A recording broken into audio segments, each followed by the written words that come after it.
سیدنا عبداللہ ابن عباس رضی اللہ تعالی عنہ سے روایت ہے کہ ایک آدمی نے نبی کریم صلی اللہ علیہ وآلہ وسلم سے کہا، جو کچھ اللہ چاہے اور آپ چاہیں۔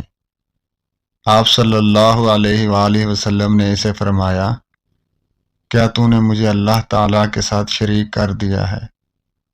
صرف وہ ہوتا ہے جو یکتا و یگانہ اللہ چاہتا ہے۔ سیدنا ابو ہریرہ رضی اللہ تعالی عنہ سے روایت ہے کہ رسول اللہ صلی اللہ علیہ وآلہ وسلم نے فرمایا، اللہ تعالیٰ فرماتے ہیں، میرے بعض بندے مجھے جھٹلا دیتے ہیں، حالانکہ یہ ان کو زیب نہیں دیتا۔ اسی طرح بعض مجھے گالیاں دیتے ہیں، اور یہ بھی ان کے شایان شان بات نہیں ہے۔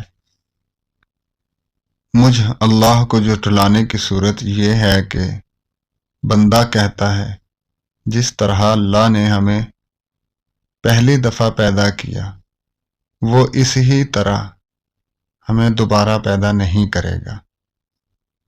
اور مجھے گالی دینے کی صورت یہ ہے کہ بندہ کہتا ہے، اللہ تعالیٰ کی بھی اولاد ہے، حالانکہ میں تو ایسا بے نیاز ہوں کہ میں نے نہ کسی کو جنا اور نہ میں جنا گیا، اور کوئی بھی میری برابری کرنے والا نہیں ہے۔